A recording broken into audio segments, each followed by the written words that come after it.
ఈ రిపోర్ట్ ని తరోగా గోత్రు అయిన తర్వాత దీంట్లో ఉన్నటువంటి అబ్జర్వేషన్స్ అంటే ఈ కమిటీ మెడికల్ ఎడ్యుకేషన్ ని ఎంకరేజ్ చేసి దీన్ని పెంపొందించాలి, దీంట్లో ఉన్నటువంటి ఇంబ్యాలెన్సెస్ గురించి దీంట్లో ప్రస్తావించడం జరిగింది.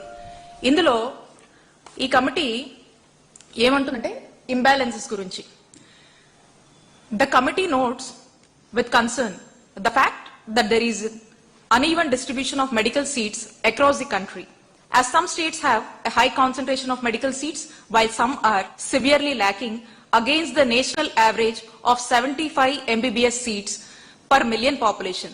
The committee observes that Karnataka, Telangana and Tamil Nadu have approximately 150 MBBS seats per million. And Puducherry has close to 2,000 or even more MBBS seats for a population of just about 1 million, while some other states have less than 50 seats per million population.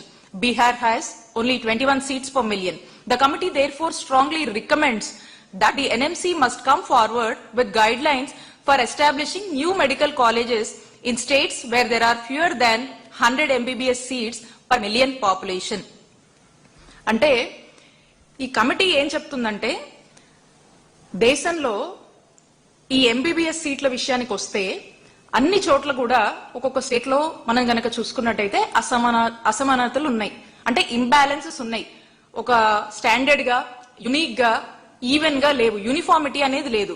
కాబట్టి ఈ యూనిఫార్మిటీని తీసుకురావాలంటే national average ఏమంటుంది, national average అంటుంది ఏంటంటే ఒక 10 లక్షల జనాభాకి ఒక 75 MBBS సీట్లు అనేది నేషనల్ యావరేజ్ చెప్తా ఉంది. కొన్ని రాష్ట్రాల్లో నేషనల్ యావరేజ్ కన్నా తక్కువ ఉన్నాయి, కొన్ని రాష్ట్రాల్లో నేషనల్ యావరేజ్ కన్నా ఎక్కువ ఉన్నాయి, కొన్ని అయితే అసలు అంత కూడా లేవు అని చెప్పేసి స్పష్టంగా చెప్తూ కొన్ని ఉదాహరణలు చెప్పుకొచ్చింది. అయితే మన రాష్ట్రంలో మా నాయకుడు జగన్మోహన్ రెడ్డి గారు ఈ అసమానతలు ఉండకూడదని, ఇంబ్యాలెన్స్ ఉండకూడదని చెప్పేసి ఆనాడే జగనన్న ప్రభుత్వంలో 5 ఏళ్ల కిందే ఒక దూరదృష్టితో ఆలోచించి మా నాయకుడు జగన్మోహన్ రెడ్డి గారు మా జగనన్న ప్రభుత్వంలో 17 గవర్నమెంట్ మెడికల్ కాలేజ్ ఈ రాష్ట్రం తీసుకురావాలని చెప్పేసి సుమారు 8,500 కోట్లు ఖర్చు చేస్తూ ఒక చక్కటి ఆలోచన శ్రీకారం చుట్టారు. దీంట్లో భాగంగా 7 కాలేజీలు మేము కట్టడం జరిగింది, 5 మేము ప్రారంభించాము. ఆ ఉన్నటువంటి 10 కాలేజీలని ఇంకాస్త పనులు చేసి పూర్తి చేస్తే చంద్రబాబు నాయుడు గారు వచ్చాక అవి కూడా ఈ ప్రజలకు అందుబాటులోకి వచ్చేవి. ఇప్పుడు ఆ ఉన్నటువంటి ఆ 10 కాలేజీలను పీపీపీ అని ముసిగేసి ప్రైవేటైజేషన్ అని చెప్పి దాన్ని మార్కెట్ చేస్తూ ఒక స్కామ్ తెరలేపారు చంద్రబాబు నాయుడు గారు. ఇక్కడెక్కడా కూడా ఈ చదివినటువంటి దాంట్లో ఈ ఇంబ్యాలెన్సెస్ ని ఉండకూడదు అనేటువంటి ఒక ఆలోచన ఈ కమిటీ చెప్తా ఉంది. ఇందులో ఒక రెండో పాయింట్ ఈ కమిటీ ఏం చెప్తా ఉందంటే అఫోర్డబిలిటీ ఆఫ్ మెడికల్ ఎడ్యుకేషన్. ఈ అఫోర్డబిలిటీ ఆఫ్ మెడికల్ ఎడ్యుకేషన్ గురించి the affordability of medical education in the country continues to a matter of concern for the committee due to huge cost of medical education that ranges between 60 lakhs to rupees 1 crore or even more, as if there is no takers for the poor guardian to get their offsprings admitted in the medical colleges. The committee endorses that the government may apply the fee structure to 50% of the seats in private medical colleges and the state government fee may be levied to this 50% of MBBS seats, while the other 50% to be decided in consultation with the fee regulatory committee of each of the states. ఈ fee affordability గురించి చెప్తుంది. అంటే ఈ fee కొంత ఈ private college లో పిల్లలు చదువుకోవడానికి, మెడికల్ ఎడ్యుకేషన్ చదవడానికి చాలా ఎక్కువగా ఉంటుంది. 60 లక్షల నుంచి ₹1 కోటి వరకు లేదా ఇంకెక్కువ ఉన్న ఆశ్చర్యం లేదు. కానీ ఈ గవర్నమెంట్ వచ్చేసరికి ఏదైతే ప్రతి స్టేట్ కి వాళ్ళ దగ్గ ఫీజు వాళ్ళకు ఉంటుంది. సో కాబట్టి ఆ ఫీ స్ట్రక్చర్ తో పాటు ఇంకొక ఈ consultation of the fee regulatory కమిటీతో కూడా డిస్కస్ చేసుకుని ఈచ్ ఆఫ్ ద స్టేట్స్ కూడా ఆ 50% సీట్స్ డిసైడ్ చేయొచ్చు అని చెప్పి చెప్తా ఉంది. అలాగే దీంట్లో స్పెసిఫిక్ గా ఒక రీఐటరేట్ చేస్తున్నటువంటి పాయింట్ ఏంటంటే the committee రీఐటరేట్స్ it's recommendation that the ministry in collaboration with states consider need based scholarship to deserving students. Other suggestive options that can be explored are running the medical college and hospital on a PPP model, giving tax benefits to company or group or private group that comes in. ఇక్కడ వీళ్ళు స్పష్టంగా చెప్తుంది ఏంటంటే the committee రీఐటరేట్స్ it's recommendation అని చెప్తూ ఏమంటుంది, medical education ని encourage చేయడానికి దాన్ని ఎక్స్ప్లోర్ చేయడానికి కానీ ఎంకరేజ్ చేయడానికి కానీ ఈ చదువులు చదివేటువంటి విద్యార్థులకు అవసరం అయితే డిజర్వింగ్ స్టూడెంట్స్ కి సెంట్రల్ మినిస్టరు సెంట్రల్ గవర్నమెంట్ అలాగే స్టేట్ గవర్నమెంట్ రెండు కూడా కలిపి పనిచేసి అవసరమైతే ఆ డిజర్వింగ్ స్టూడెంట్స్ కి ఈ మెడికల్ ఎడ్యుకేషన్ చదువుకోవడానికి ఎంకరేజ్ చేద్దాం అనేటువంటి ఆలోచనని రికమెండ్ చేస్తూ చెప్తుంది. అండ్ రెండోది ఇందులో చెప్పినటువంటి పాయింట్, ఒకవేళ బట్ పరిస్థితి అయితే ఇక ఏ ఆప్షన్ లేకపోతే ఆ రాష్ట్రంలో ఆ మెడికల్ సీట్లు తక్కువ ఉండి ఆ మెడికల్ కాలేజ్ కూడా లేనటువంటి పరిస్థితుల్లో ఉంటే ఆ రాష్ట్రంలో అట్రాక్ట్ చేయడానికి ఇంకా వైద్య విద్యని పెంపొందించడానికి అవసరమైతే ప్రైవేట్ వాళ్ళని పిలిచి పీపీపీ విధానంలో వాళ్ళని లేనటువంటి పక్షాన స్టేట్ ఖర్చు పెట్టలేనటువంటి పక్షాన ఉంటే వచ్చి అప్పుడు ఆ ఆలోచనని చూడండి అని చెప్పి ఇందులో స్పష్టంగా చెప్తా ఉంది. అయితే ఇక్కడ మనం ఆలోచిస్తే ఎక్కడా కూడా ఈ పార్లమెంటరీ స్టాండింగ్ కమిటీ అనేది ఉన్నటువంటి ఆల్రెడీ ల్యాండ్ ఉండి గవర్నమెంట్ ల్యాండ్ ఉండి దానికి ఫండ్స్ టైఅప్ చేసి కావాల్సినటువంటి ఇన్ఫ్రాస్ట్రక్చర్ ని లే చేసి ఇంకా కొంత కన్స్ట్రక్షన్ లో ఉన్నటువంటి ఆ కాలేజెస్ కొన్ని చోట్ల కొంతవరకు రిక్రూట్మెంట్ అయినటువంటి పరిస్థితులు ఉన్నప్పటికీ ఇవన్నీ పక్కన పెట్టి ఎక్కడ కూడా ఇవి పీపీపీకి ఇవ్వమని ఎక్కడా కూడా ఈ కమిటీ రికమెండేషన్స్ లో లేవు. ఇది చంద్రబాబు నాయుడు గారికి గాని ఈ కూటమి ప్రభుత్వం గాని ఏమర్థమైందంటే ఇక ఇదేదో ఆ కమిటీ వచ్చేసి పీపీపీకి ఇవ్వమంది అంటే ఉన్నటువంటి ఇన్ఫ్రాస్ట్రక్చర్ ని ల్యాండ్ ని గవర్నమెంట్ ల్యాండ్ ని ప్రజల ఆస్తిగా ఉన్నటువంటి ఈ మెడికల్ కాలేజ్ ఈ 10 మెడికల్ కాలేజ్ ఏవైతే ఉన్నాయో ఇవన్నీ కూడా ఉన్న పనంగా గవర్నమెంట్ నడపొద్దు, ఇవన్నీ తీసుకెళ్లి ప్రైవేటైజేషన్ అని చెప్పేసి ఎవరో ఒక థర్డ్ పార్టీకి ఇవ్వండి, ఇచ్చి అక్కడ నడపండి అని చెప్పి ఎక్కడా కూడా ఈ కమిటీలో చెప్పలేదు. మరి ఇది చెప్పకుండా వీళ్ళు మాత్రము చంద్రబాబు నాయుడు గారు మాత్రము వాళ్ళు చెప్పిందని లేనిపోని అబద్దాలని లేనిపోని ఒక ఫాల్స్ ఇన్ఫర్మేషన్ ని లేనిపోని ఒక ఫాల్స్ ప్రాపగాండాన్ని ప్రజల్లోకి పంపించేటువంటి ప్రయత్నం చేస్తా ఉన్నారు. కాబట్టి నేను చెప్తా ఉన్నా చంద్రబాబు నాయుడు గారికి, నేను సవాల్ విసురుతా ఉన్నాను చంద్రబాబు నాయుడు గారికి ఈ కూటమి ప్రభుత్వానికి. ప్రభుత్వంలో ఉన్నటువంటి ప్రభుత్వ మెడికల్ కాలేజ్ గా ఉన్నటువంటి ఈ కాలేజెస్ ని పీపీకి ఇవ్వమని ఎక్కడైనా ఈ రిపోర్ట్ లో ఈ కమిటీ రికమెండ్ చేసిందా? దీనికి చర్చకు నేను సిద్ధం, మా వైఎస్ఆర్ కాంగ్రెస్ పార్టీ సిద్ధం, మీరు సిద్ధమేనా? ఎక్కడైనా ఉన్నటువంటి గవర్నమెంట్ మెడికల్ కాలేజ్ ని ఆల్రెడీ ఇంత ఇన్ఫ్రాస్ట్రక్చర్ లే చేసినటువంటి దాన్ని పీపీపీకి ఇవ్వండి అని చెప్పి ఈ కమిటీ స్ట్రైట్ అవే ఎక్కడన్నా రికమెండ్ చేసిందా? చేస్తే చెప్పండి, మేము చర్చకు సిద్ధం, మీరు సిద్ధమా?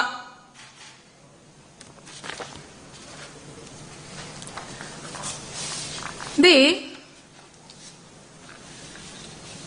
వీళ్ళు రన్ చేయాల్సినటువంటి అవసరము లేదని వీళ్ళు వచ్చిన దగ్గర నుంచి చూస్తా ఉన్నాం. చంద్రబాబు నాయుడు గారు వాళ్ళ అధికారంలోకి వచ్చిన దగ్గర నుంచి కూడా ఈ మెడికల్ కాలేజ్ విషయంలో ఓ స్టాండ్ తీసుకున్నారు. ఇది జగన్మోహన్ రెడ్డి గారు తీసుకొచ్చారు. ఈ జగన్మోహన్ రెడ్డి గారు తీసుకొచ్చినటువంటి ఈ గవర్నమెంట్ మెడికల్ కాలేజ్ ని మేం కట్టాలనుకోవట్లేదు, వీటిని మేము డెవలప్ చేయాలనుకోవట్లేదు, ఇవి అందుబాటులోకి తీసుకురావాలనుకోవట్లేదు అనే స్పష్టమైన స్టాండ్ చంద్రబాబు నాయుడు గారు తీసుకున్నారు. దీని తాలూకా లెటర్స్ పెట్టారు, పదే మేము ఇవన్నీ కూడా ప్రజలకు చెప్పడం జరిగింది. స్టార్టింగ్ నుంచి కూడా ప్రైవేటైజేషనే వాళ్ళ యొక్క ఇంటెన్షన్ గా, ప్రైవేటైజేషనే ఒక విధానము ఒక ఐడియాలజీగా పెట్టుకొని దాని తగ్గట్టు అడుగులేస్తా ఉన్నారు. ఈ రోజున December 11న ఈ కమిటీ రికమెండేషన్ ఇచ్చింది. ఏమని? మెడికల్ ఎడ్యుకేషన్ ఇంప్రూవ్ చేయాలనే వీళ్ళ రికమెండేషన్ ఇచ్చారు. ఈ మెడికల్ ఎడ్యుకేషన్ ఇంప్రూవ్ చేయాలని వాళ్ళు చెప్తుంటే, ఇంబ్యాలెన్సెస్ పోవాలని వాళ్ళు చెప్తా ఉంటే, లేదు పీపీపీకే ఇవ్వమని చెప్తుంది, ఇదిగోండి నేను అప్పుడే ఆలోచించాను అని చంద్రబాబు నాయుడు గారు, నేను అప్పుడే ఆలోచించి ఇదే చేస్తున్నానని చంద్రబాబు నాయుడు చెప్తా ఉన్నారు. చంద్రబాబు నాయుడు గారికి పేదల ఆరోగ్యం మీద చిత్తశుద్ధి లేదు కాబట్టి, ఇలాంటి వంకలతో సాకులతో ఈయన చేయట్లేదు కాబట్టి అక్కడ ఎంకరేజ్ చేస్తూ చెప్పినటువంటి ఆ కమిటీ చెప్పినటువంటి విషయాల్ని ఇక్కడ తప్పుదోవ పట్టించేటువంటి ప్రయత్నం చేస్తా ఉన్నారు. ఇది ఒక స్కామ్. ఇదొక స్కామ్. ఏంటి? ఈ మెడికల్ కాలేజ్ ని ప్రైవేటైజేషన్ అని చెప్పేసి ప్రైవేట్ వాళ్ళకి అమ్ముకోవడం ఒక స్కామ్. దీంట్లో భయంకరమైనటువంటి స్కామ్ ఇంకొకటి ఉంది. అదేంటంటే మనం చూస్తా ఉన్నాం, చంద్రబాబు నాయుడు గారు చెప్తా ఉన్నారు, ఇవన్నీ ఈ మెడికల్ కాలేజీలు అంట ఈ ప్రైవేటీకరణ చేసి మళ్ళీ దీంట్లో ప్రైవేట్ వారి బొమ్మ మాత్రమే ఉంటుంది, చిన్నది ఉంటుంది, కానీ మొత్తం అజమాయిషి మనదే. అలాగే 2 సంవత్సరాల వరకు కూడా దీనికి సంబంధించి ఎవరైతే పని చేస్తారో ఆ జీతాలన్నీ కూడా ప్రభుత్వం ఇస్తుందంట. ఇది మొత్తం ఆ 2 years వరకు కూడా ప్రభుత్వం భరిస్తుందని చెప్పి చంద్రబాబు నాయుడు గారు చెప్తా ఉన్నారు. అంటే ఇక్కడ ఒక్కసారి ఆలోచిద్దాము, ఒక మెడికల్ కాలేజ్ రన్ చేయాలంటే అక్కడ దాదాపు మనకు ఒక 500 నుంచి 600 మంది సిబ్బంది అవసరం అవుతారు. డాక్టర్స్ కావచ్చు, పారామెడికల్ స్టాఫ్ కావచ్చు, అలా అన్ని రకాల వాళ్ళు మనం తీసుకుంటే 5 నుంచి 600 మంది అవసరం అవుతారు. వీళ్లకు ప్రతి నెల వీళ్ళకు జీతాలే మనకి 6 నుంచి 7 కోట్లు అవుతాయి ప్రతి నెలకి. ఇక ఇవి సంవత్సరానికి వచ్చేసరికి 70 నుంచి 80 కోట్లు సంవత్సరానికి దీని మీద మనకు ఖర్చు అవుతా ఉంటది. మనం ఇక 2 ఏళ్లకు గనక చూసుకుంటే సుమారు 150 కోట్ల వరకు కూడా ఒక కాలేజ్ మీదే అవుతా ఉంటది. అంటే ఒక్కసారి ఆలోచన చేయండి, ఇక ఒక కాలేజ్ పరిస్థితి ఇలా ఉంటే 10 కాలేజీలకు ఎంత అవుతుందో ఒకసారి ప్రజలు ఆలోచించాలి. దీన్నంట చంద్రబాబు నాయుడు గారు ప్రభుత్వమే దీని మీద ఖర్చు చేస్తారంట, వాళ్ళేమో ప్రైవేటైజేషన్ కి తీసుకుంటారంట, ల్యాండ్ మందే, మళ్ళీ ఎంత ఎకరానికి 100 రూపాయల చొప్పున 66 ఏళ్లకు లీజుకి ఇస్తా ఉన్నారు. ఇన్ఫ్రాస్ట్రక్చర్ లే చేశాము, ప్రైమ్ ల్యాండ్, కొంత డెవలప్మెంట్ మనం చేస్తున్నాము. మరి ఈరోజు ఇవన్నీ కూడా ఉన్న పనంగా ప్రైవేట్ వాళ్ళకి అప్పజెప్పి మనమే జీతాలు ఇవ్వాలంట. అంటే ఒకసారి అర్థం చేసుకోండి, ఒక చేతో ఇటు మనం ఇస్తూ ఇంకో చేతో మనం ఇటు తీసుకుంటున్నాం. అంటే ఈ డబ్బు ఎవరి చేతిలోకి వెళ్తుంది, ఎవరి జోబులోకి వెళ్తుంది? ఇది నేను చెప్తా ఉన్నాము, రానున్న మా జగనన్న ప్రభుత్వంలో ఎవరైతే ఇలాంటి స్కామ్లకు పాల్పడుతున్నారో, ఇలాంటి ఆలోచనలతో ముందుకు వెళ్తున్నారో, 1 కోటి సంతకాల సేకరణ అని చెప్పేసి ఇంత పెద్ద ఎత్తున రాష్ట్ర వ్యాప్తంగా కూడా 1 కోటి మంది గుండె చప్పుడులాగా చంద్రబాబు నాయుడు గారు చేస్తున్నటువంటి మెడికల్ కాలేజ్ ప్రైవేటైజేషన్ తప్పని చెప్పి నిలదీస్తూ ప్రశ్నిస్తున్నా కూడా పట్టించుకోకుండా అడుగులు ముందుకు వేస్తూ వెళ్తున్నటువంటి ఈ చంద్రబాబు నాయుడు గారి ప్రభుత్వానికి గాని, చంద్రబాబు నాయుడు గారికి గాని ఈ నిర్ణయాలు తీసుకొని ఈ విధంగానే మేము మా ఇష్టానికి అడిగే వాళ్ళు ఎవరు లేరు, చూసే వాళ్ళు ఎవరు లేరు, మమ్మల్ని ప్రశ్నించే వాళ్ళు ఎవరు లేరు, ప్రైవేటైజేషన్ అనేదే మా విజను, మా మెషిన్ అనేది బిజినెస్, మా ఐడియాలజీ, మా ఫిలాసఫీ పీపీపీనే అని చెప్పి వెళ్తూ మా నాయకుడు జగన్మోహన్ రెడ్డి గారు 17 గవర్నమెంట్ మెడికల్ కాలేజ్ తీసుకొచ్చి ఆరోగ్య ఆంధ్రప్రదేశ్ ని చేయాలనుకొని ఒక మంచి విజన్ ఫర్ పూర్ అని చెప్పి అడుగులు వేసినటువంటి మా నాయకుడు జగన్మోహన్ రెడ్డి గారి ఆలోచనల్ని ఈరోజు తుంగలోకి తొక్కేస్తూ మీరు వెళ్తున్నటువంటి తీరు ప్రజలందరూ కూడా చూస్తా ఉన్నారు. ప్రజలందరికీ కూడా మీరు చేస్తుంది తప్పు అని మిమ్మల్ని నిలదీస్తున్నారు, గొంతెత్తి ప్రశ్నిస్తున్నారు. అన్ని చోట్ల కూడా ఎక్కడ అవకాశం ఉన్నా కూడా ప్రజలు చంద్రబాబు నాయుడు గారి ప్రభుత్వాన్ని చీగొడుతున్నారని తెలియజేసుకుంటూ ఈ స్కామ్ కి, ఈ 2 రకాల స్కామ్స్ కి, ఈ ప్రైవేటైజేషన్ అనే పేరుతో మీరు చేస్తున్నటువంటి స్కామ్ కి అడ్డగోలుగా మీరు ఈ రోజున మీ యొక్క వ్యాపారం కోసము మీరు అడ్డగోలుగా దోసుకుంటున్నటువంటి ఈ అన్నిటి మీద కూడా దీంట్లో ఎవరెవరైతే ఉంటారో వాళ్ళ మీద ఖచ్చితంగా ఎంక్వైరీ ఉంటుంది. అవసరమైతే మా వైఎస్ఆర్ కాంగ్రెస్ పార్టీ ప్రభుత్వం అధికారంలోకి వచ్చాక మిమ్మల్ని జైళ్లకు కూడా పంపిస్తామని హెచ్చరిస్తున్నాం.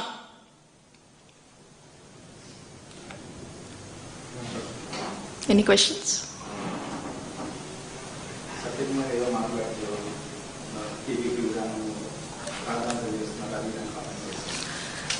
కోటి మంది ప్రజలు సంతకాలు పెట్టి మేము 1 కోటి సంతకాల సేకరణ అని చంద్రబాబు నాయుడు గారు మెడికల్ కాలేజ్ ప్రైవేటైజేషన్ అని అన్నాక వైఎస్ఆర్ కాంగ్రెస్ పార్టీ పెద్ద ఎత్తున ప్రజా ఉద్యమం చేపట్టింది. దాంట్లో భాగంగా 1 కోటి సంతకాల సేకరణ అని పిలుపునిస్తే 1 కోటికి పైగా సంతకాలు వచ్చాయి. చాలా ట్రాన్స్పరెంట్ గా వైఎస్ఆర్ కాంగ్రెస్ పార్టీ అన్ని చోట్ల రాష్ట్ర వ్యాప్తంగా కూడా చేపట్టింది.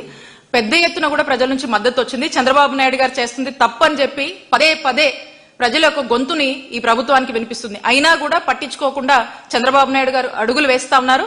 ఇక ఆయన చెప్పిందే చేయాలి, వాళ్ళు అనుకుందే నెరవేర్చాలి. కాబట్టి ఇప్పుడు కూడా చూసాము, అక్కడ ఉన్నటువంటి పార్లమెంటరీ స్టాండింగ్ కమిటీ చెప్పింది ఒకటి, లేనిపోని ఇది వాళ్ళకు అనుకూలమైనటువంటి విధంగా వాళ్ళు చెప్పినట్టు ఈ రోజు మాటల్లో వీళ్ళకు అనుకూలంగా మార్చేసుకుంటూ ఏ విధంగా వీళ్ళు ఒక ఫాల్స్ ప్రాపగండా చేస్తున్నారు. వీళ్ళు PPP privatization of medical college అనుకున్నారు, ఇక అదే కరెక్ట్, అదే ప్రజల మీద రబ్ చేయడానికి చేస్తున్నటువంటి మాటలుగా మనం చూడాల్సినటువంటి అవసరం ఉంది. వాస్తవాలు ప్రజలు గమనిస్తున్నారు, రియాలిటీ దగ్గరలో ప్రజలన్నీ కూడా చూస్తున్నారు, ఆలోచిస్తున్నారు. ఈ కోటి సంతకాల్లో కూడా వాళ్ళు భాగమయ్యారు. కాబట్టి ఖచ్చితంగా రానున్న రోజుల్లో ప్రజలే వాళ్లకు బుద్ధి